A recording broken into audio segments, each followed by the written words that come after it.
untuk share video ni nanti ya. Untuk sekarang tekan dulu butang subscribe kat bawah tu. InsyaAllah kita akan sajikan anda dengan konten bermanfaat dari semasa ke semasa. Wih, tinggi kau lompat di. Cahaya apa ni? Masya Allah, wajah-wajah yang suci berseri, bersinar bagai rembulan, tidak lagi bercahaya. Tuan-tuan dan puan-puan, hari ini kita ada saudara Nizam dan saudara Irfan untuk menyampaikan cerita dalam lagu. Mesti ramai yang tahu dan suka dengan lagu ni, betul? Pemenang juara lagu edisi yang lalu. Memandangkan seni itu universal, bagi kami ini maksud lagu sumpah.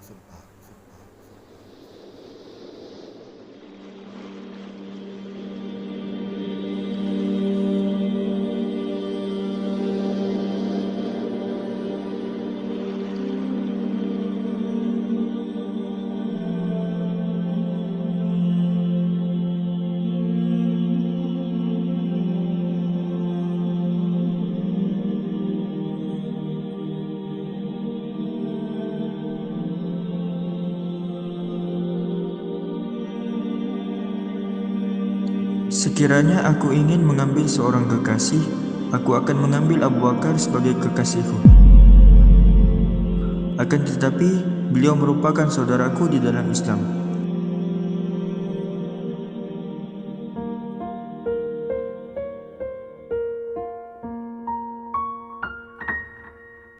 Jika harus ku bersabar dengan segala derita, ku terima.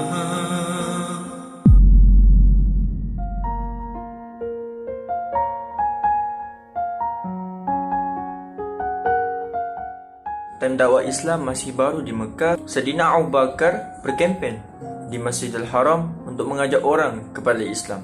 Orang kafir Quraisy yang melihat dan mendengar terus ramai-ramai memukul dan menyerang Saidina Abu Bakar, menyebabkan Saidina Abu Bakar pitam, terbaring di atas lantai, mukanya pecah.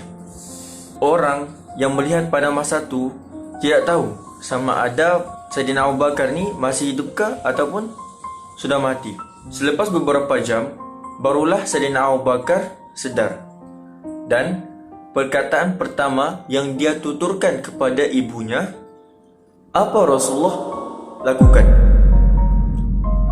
Dalam keadaan parah macam tu pun, Saidina Abu Bakar memikirkan Rasulullah.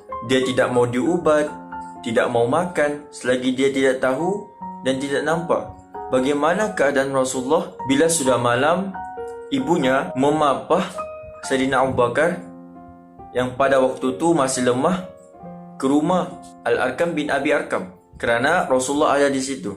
Sampai jadi rumah, Rasulullah bertanya kepada Saidina Abu Bakar, apa yang berlaku? Saidina Abu Bakar pun menjawab, sakit sikit je, kena pukul orang jahat.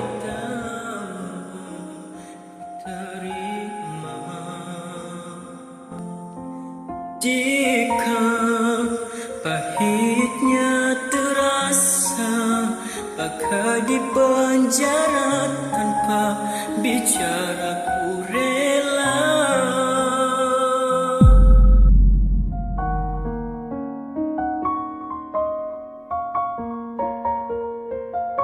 Bila sampai masa Allah perintahkan Rasulullah untuk berhijrah dan Saidina Abu Bakar dimaklumkan untuk menjadi peneman beliau, Saidina Abu Bakar menangis sebab gembira dapat menemankan Rasulullah walaupun pada masa itu nyawanya boleh terbunuh. Sayyidatina Aisyah beritahu, dia tidak pernah nampak orang yang betul-betul menangis kegembiraan seperti bapanya pada waktu itu. Semasa dalam perjalanan, mereka berhenti di sebuah gua ni. Gua Thur ni, dindingnya mempunyai banyak sangat lubang. Jadi, Saidina Abu Bakar mencari-cari kain bajunya ataupun mengkoyak untuk menutup lubang yang ada di dalam gua Thur tu. Sampailah tinggal satu lubang yang belum tertutup. Dan Rasulullah pun beritahu kepada Saidina Abu Bakar yang Rasulullah mau berehat terus. Saidina Abu Bakar pun mengoffer Rasulullah meletakkan kepalanya di atas paha Sayyidina Abu Bakar. Rasulullah pun tidur. Sayyidina Abu Bakar menggunakan kakinya untuk menutup lubang yang tidak tertutup tu. Tiba-tiba ada ular patuk kaki Sayyidina Abu Bakar. Sebab cintanya kepada Nabi sangat kuat dan dia tidak mahu kejutkan Nabi yang pada masa itu berehat. Beliau tahan sakit dalam diam sampai mengalir air matanya.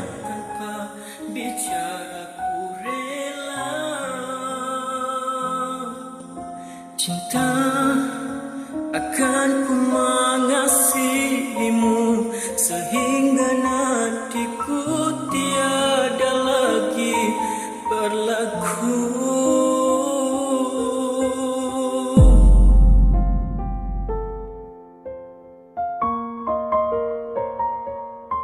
Selepas 22 tahun dakwah Islam, barulah bapa Sayyidina Abu Bakar pun memeluk Islam. Sayyidina Abu Bakar membawa bapanya untuk bertemu Rasulullah. Bapa Sayyidina Abu Bakar pun menghulurkan tangannya kepada Rasulullah untuk berbai'ah dan berjanji setia memeluk Islam. Pada masa itu, Sayyidina Abu Bakar menangis. Dan Rasulullah pun tanya, "Kenapa engkau menangis?" Kalau orang biasa akan jawab, mestilah dia cakap gembira kan, sebab bapa sendiri memeluk Islam. Tapi ini tidak. Sayyidina Abu Bakar berkata kepada Rasulullah, "Jikalah tangan bapa saudaramu, yakni Abu Talib." Masa itu Abu Talib sudah meninggal dunia.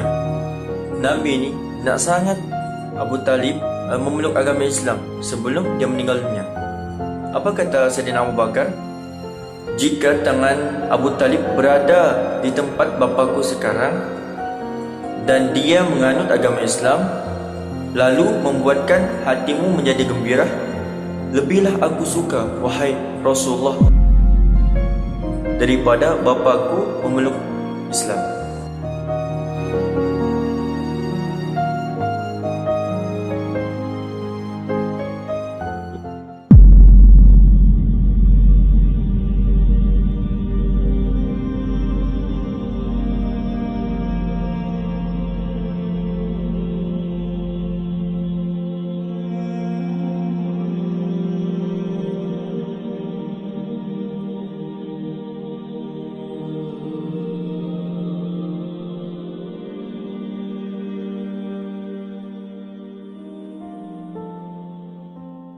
Andai rembulan tidak lagi mampu bercahaya, terangilah gelapku walau dalam gelita.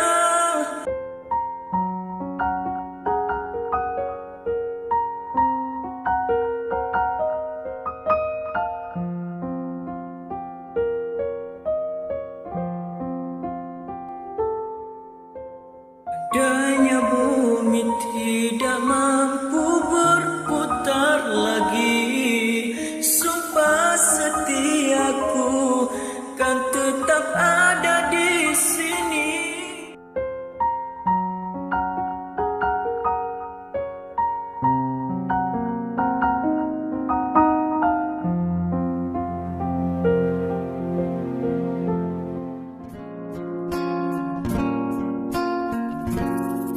Jika harus ku bersabar dengan segala derita, ku terima. Jika pahitnya terasa bagai di penjara tanpa bicara, ku rela. Wasiat beliau kepada Aisyah adalah untuk dikebumikan di sebelah kubur Rasulullah. Cinta akan ku mengasihimu sehingga nantiku tiada lagi berlaku. Andai rembulan tidak lagi mampu bercahaya, terangilah gelapku walau dalam